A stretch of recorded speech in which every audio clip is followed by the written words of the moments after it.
नमस्कार विद्यार्थी मित्रांनो, रामकृष्ण हरी. वारकरी कीर्तन गुरुकुल आळंदी येथे आपल्या सर्वांचं खूप खूप स्वागत आहे. मित्रांनो, एक चांगला कीर्तनकार होण्यासाठी कोणता अभ्यास करावा लागतो या सर्व गोष्टीचं आपण या ठिकाणी प्रशिक्षण घेणार आहोत. तर मित्रांनो, आपण आज श्री संत ज्ञानोबा राय यांनी जो महान ग्रंथ लिहिलेला आहे श्री ज्ञानेश्वरी, यामधील दुसऱ्या अध्यायातील काही पैलूंवर आपण विचार करणार आहोत. मित्रांनो, या दुसऱ्या अध्यायाचं नाव आहे सांख्ययोग. म्हणजे मुळात हा अध्याय कुठे प्रारंभ होतो तर अर्जुन आपल्या सगळ्या स्वजनांना पाहून, नातेवाईकांना पाहून मोहित होतो आणि विषादग्रस्त होतो. आपल्या हातातून धनुष्य टाकून देतो आणि तो म्हणतो की या सर्व नातेवाईकांना मारून जर हे राज्य मिळवायचं असेल तर ते माझ्या काही कामाचं नाही आहे. उलट मला असं निशस्त्र पाहून या कौरवांनी माझ्यावर हल्ला केला आणि मला मारून टाकलं तर तेच चांगलं होईल. तेव्हा हे माधवा, तुम्ही मला मार्गदर्शन करा. आणि असं म्हटल्यानंतर भगवान श्रीकृष्णांना एकदम आश्चर्य वाटतं की अरे, एवढा मोठा महापराक्रमी हा अर्जुन, आणि याच्या अंतःकरणात एवढी दुर्बलता कुठून आली.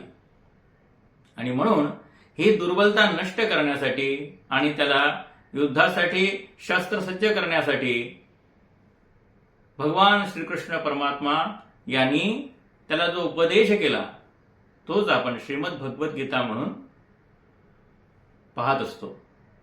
तर मित्रांनो, या गीतेची टीका जी आहे ती श्री ज्ञानेश्वरी या नावाने माऊली श्री संत ज्ञानोबा राय यांनी लिहिली.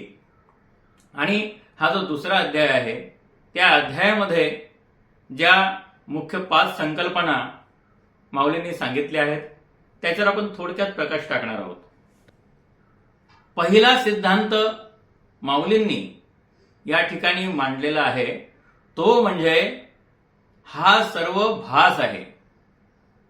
मग या भासामध्ये येतं काय तर या भासामध्ये येतं असणं आणि नसणं. म्हणजे एखादी गोष्ट आहे आणि एखादी गोष्ट नाही, हे दोन्ही भासच आहेत.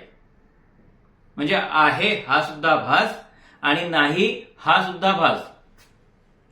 पुढे माऊली सांगतात की उत्पन्न होणे म्हणजे एखादी गोष्ट निर्माण झाली आणि एखादी गोष्ट ही नष्ट पावली, हा सुद्धा भासच आहे.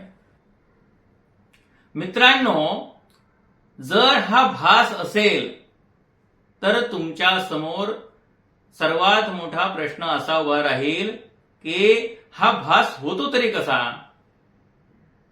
तर मित्रांनो, मनुष्याच्या ठिकाणी जे अज्ञान असतं त्या अज्ञानाच्या योगाने हा सर्व भास त्याला होत असतो. आणि हा भास कसा होतो याचं अत्यंत समर्पक उदाहरण माऊली देतात. म्हणजे पहा, एखादा मोठा जलाशय आहे, एखादं मोठं तळ आहे आणि त्या तळ्यामधलं पाणी जे आहे ते तिथे वारा नसल्यामुळे अत्यंत सपाट आहे आणि शांत आहे. तर त्या ठिकाणी आपल्याला कोणत्याही लाटा म्हणा, तरंग म्हणा, लहरी म्हणा या दिसणार नाही. पण कल्पना करा, थोड्याच वेळात तिकडे मोठा वारा सुटला आणि त्या वाऱ्याच्या योगाने त्या तळ्याच्या पाण्यावर काही लहरी उत्पन्न झाल्या, लाटा उत्पन्न झाल्या, तरंग निर्माण झाले आणि थोड्या वेळाने वारा शांत झाल्यावरती त्या लहरी, ते तरंग, त्या लाटा या सुद्धा शांत झाल्या. जर असं होत असेल तर मग आपण ज्या लाटा, लहरी, तरंग पाहिले होते ते खरे होते की भास होता. तळ तर तसंच आहे. तर माऊली सांगतात की तळ हे शांतच असतं, ते तसंच असतं. फक्त जे अज्ञान असतं, म्हणजे जो वारा असतो, त्याच्या योगाने क्षणिक काळासाठी त्या ठिकाणी त्या लाटांचा भास होतो. त्याचप्रमाणे या संपूर्ण अखिल ब्रह्मांडामध्ये जे चैतन्य विराजमान आहे, त्या चैतन्याच्या ठिकाणी या संपूर्ण जीवसृष्टीचा, या संपूर्ण विश्वाचा, या सर्व प्रपंचाचा हा नुसता भास होत असतो. मग तुम्ही म्हणाल की हा भास का होतो? त्याचं एकच कारण सांगितलेलं आहे, अज्ञान. या अज्ञानामुळेच माणसाला हे सर्व भास होत असतात. माऊली याचं दुसरं उदाहरण अत्यंत समर्पक असं देतात. म्हणजे पहा, मनुष्याला देह आहे, आता तुम्हाला देह आहे, मला देह आहे. आता एक गंमत पहा, या देहाच्या ठिकाणी निदान 3 अवस्था तरी आपण पाहू शकतो. त्या अवस्था कुठल्या आहे? एक बाळपण, दुसरं तरुणपण आणि तिसरं जे आहे ते म्हातारपण. तर आपण बाळपणी जसं होतो तसं तरुणपणी दिसतो का? नाही. जसं आपण तरुणपणी आहोत तसं आपण म्हातारपणी दिसतो का?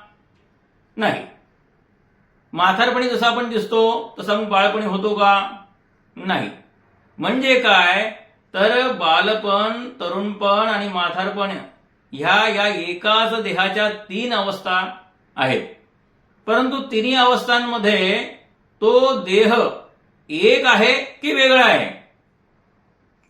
मित्रांनो, लक्षात घ्या, जे काही हात, पाय, नाक, कान, डोळे आपल्याला लहानपणी होते, ते जर अन्य काही अपघात झाला नाही तर आपण मरेपर्यंत म्हातारपणी सुद्धा ते तसेच असतात आणि तेच असतात. कालांतराने डोळ्यांची शक्ती क्षीण झाली किंवा आपण काय लावतो? तर चष्मा लावतो. परंतु त्या डोळ्याचा म्हणा, त्या हाताचा म्हणा, कुठल्याही गोष्टीचा जो आहे तो त्या एक अवस्थेच्या वेळी नाश होतो आणि काहीतरी नवा देह आपल्याला मिळतो. अशी काही व्यवस्था आहे का? मग बालपण, तरुणपण आणि म्हातारपण या 3 अवस्था आणि त्या अवस्थांमधील वेगवेगळे टप्पे हा एकच देह भोगत असतो. बरोबर की नाही? म्हणजे हा देह एकच त्या ठिकाणी असतो.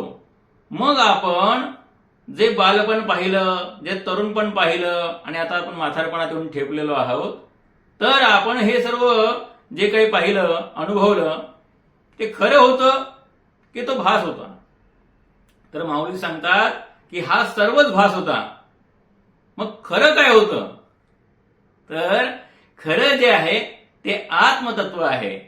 परंतु हे आत्मतत्व सामान्य माणसांना, सामान्य म्हणजे काय, अज्ञानी माणसांना कळत नाही आणि त्यामुळे ही सृष्टी, हा प्रपंच, हा संसार हा त्यांना खरा वाटतो. परंतु जे तत्वदर्शी पुरुष आहेत त्यांनी हे सगळं जाणून घेतलेलं आहे. त्यांच्या ठिकाणी विवेकबुद्धी आहे. आता तुम्ही म्हणाल की विवेकबुद्धी म्हणजे काय? तर सार काय आहे आणि असार काय आहे, ती सारासार विवेकबुद्धी त्यांच्या ठिकाणी असते आणि त्यामुळे त्यांनी आत्मतत्वाचा अनुभव घेतलेला असतो की जे अविनाशी आहे तेच हे आत्मतत्व आहे. तर मित्रांनो, हे आत्मतत्वाचे जे गुण आहेत ते आपण पुढच्या भागात आपण अवश्य पाहूया. आपल्याला जर हा व्हिडिओ आवडला तर कृपया लाईक करा, या ठिकाणी कॉमेंट करा आणि आपल्या मित्रांना हा व्हिडिओ आपण शेअर करा. पुन्हा भेटूया वारकरी कीर्तन विद्या गुरुकुल आळंदी यांच्या पुढच्या कार्यक्रमात. तोपर्यंत राम राम. धन्यवाद. रामकृष्ण हरी.